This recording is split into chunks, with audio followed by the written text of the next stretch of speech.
आज बीजेपी ये नहीं कह रही एक अकेला सब पर भारी। आज उन्हें भी अपने अलायंस पार्टनर्स की घटक दल की जरूरत पड़ गई। अब ये चुनाव एनडीए वर्सेस इंडिया हो गया है, इंडिया वर्सेस एनडीए हो गया है।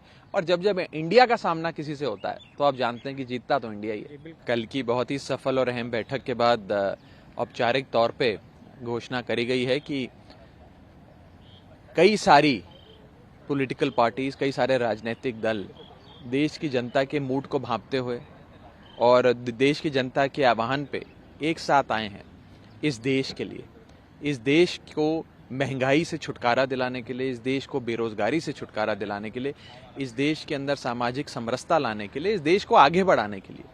पिछले 9 साल से केंद्र में एक ऐसी सरकार है जो आई तो थी बेरोजगारी महंगाई खत्म करने के वादे पे, आई थी कि कालाधन वापस आएगा, युवाओं को हर साल 2 करोड़ नई नौकरियां मिलेंगी, हिंदुस्तानी रुपया जो है उसे अंतर्राष्ट्रीय बाजार में बहुत ही मान्यता मिलेगी, बहुत ही तेजी से भागेगा।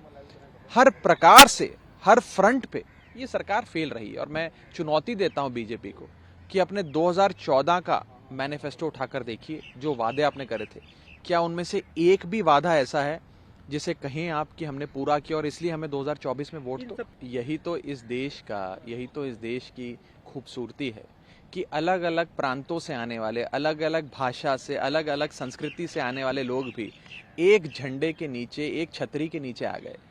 और आए क्यों हैं? मकसद सिर्फ एक ही है कि इस देश को महंगाई, बेरोजगारी से छुटकारा दिलाना। और एक ऐसी निकम्मी सरकार जो केंद्र में है, जिसने पिछले 9 सालों में कोई काम नहीं किया, सिर्फ ब्रांडिंग, इवेंट्स और एंटरटेनमेंट देने का काम किया, वास्तव में देश के आम आदमी की जिंदगी बेहतर करने का काम नहीं किया। उस सरकार से देश को छुटकारा दिलाया जाए। और जो मोटे मोटे तौर पे आप देखिए, जो भी 27-28 दल साथ आए, जिनका एक अलायंस बना है जिसका नाम इंडिया है, Indian national developmental inclusive alliance. ये अलायंस देखकर बीजेपी इतना घबरा गई है, इतना डर गई है कि वो बीजेपी जिसने 2014 से लेकर 2023 तक पिछले 9 सालों में एनडीए की एक भी बैठक नहीं बुलाई, वो मजबूर हो गई बैठक बुलाने के लिए।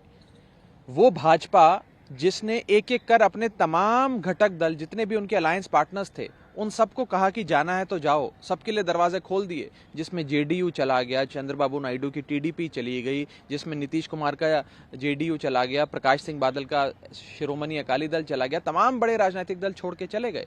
आज उसी बीजेपी को इतना डर सता रहा है कि अब उन्हें अपना कुनबा बढ़ाने के लिए छोटी छोटी पार्टियों को जोड़ना पड़ रहा है। कुछ 38 पार्टियां शायद जोड़ी हैं, जिसमें से मुझे लगता है कोई 32 पार्टियों का तो नाम भी हमने आज तक नहीं सुना कभी। और ये भी बताया जा रहा है कि शायद उन 38 पार्टियों में से 24 पार्टियां ऐसी हैं जिसका पार्लियामेंट में एक भी सांसद नहीं है। तो आप देखें कि किस प्रकार से एक थ्योरेटिकल एक्सरसाइज बीजेपी ने करी है कि बस 38 चिल्लाएं कि हम लोग अब बहुत बड़े हो गए, हमारा कुनबा 38 का हो गया एनडीए का। और अंत में इतना कहना चाहूंगा कि प्रधानमंत्री मोदी जी और बीजेपी तो अक्सर ये कहा करती थी कि एक अकेला सब पर भारी, मोदी बनाम ऑल अदर्स, मोदी बनाम मैनी, ये चुनाव हुआ करता था। आज बीजेपी ये नहीं कह रही एक अकेला सब पर भारी। आज उन्हें भी अपने अलायंस पार्टनर्स की घटक दल की जरूरत पड़ गई। अब ये चुनाव एनडीए वर्सेस इंडिया हो गया है, इंडिया वर्सेस एनडीए हो गया है।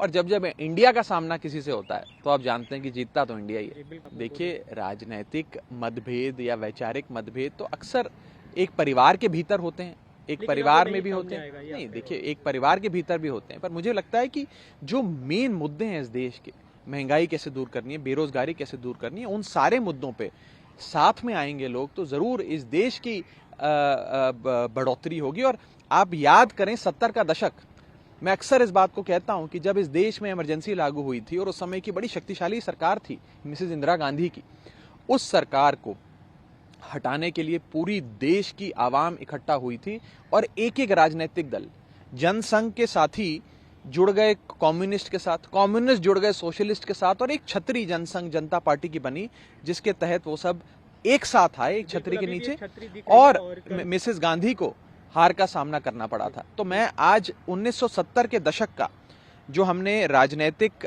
पूरा प्रकरण देखा, उससे एक पैरेलल ड्रॉ करते हुए आज आपको 2024 के लोकसभा चुनाव के का एनालिसिस करने के लिए जरूर आह्वान करूंगा। देखिए, ये कोई क्रेडिट लेने की लड़ाई नहीं है कि किसने प्रस्ताव दिया, किसने सेकंड किया। मैं उस विषय पे ना जाते हुए ये कहूँगा कि बेहतरीन नाम है और इसमें देश का हर एक नागरिक समाता है और इससे बेहतर नाम शायद हो नहीं सकता था।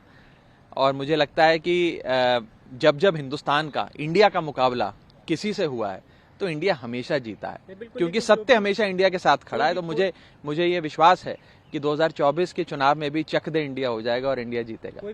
अगर हमारा जो ये एक कुनबा बना है, अगर ये इतना ही कमज़ोर होता और इतना ही ख़राब होता और इतना ही निंदनीय होता तो आज एनडीए को इन 38 पार्टियों की ज़रूरत ना पड़ती। और ऐसी पार्टियां जिसमें 24 पार्टियों के पास एक भी सांसद नहीं है, बता रहे हैं मात्र 2 या 3 पार्टियां हैं जिनके पास 5 से ज़्यादा सांसद हैं। चुनाव ये केंद्र का लड़ने चढ़े हैं लेकिन सांसद इनके घटक दल में है ही नहीं। तो मुझे लगता है कि एक थ्योरेटिकल एक्सरसाइज बीजेपी कर रही है और डरी हुई है एनडीए से। एनडीए डरा हुआ है इंडिया से कि कहीं ये इंडिया वाले जो हैं ये आगे ना निकल जाएं दौड़ में।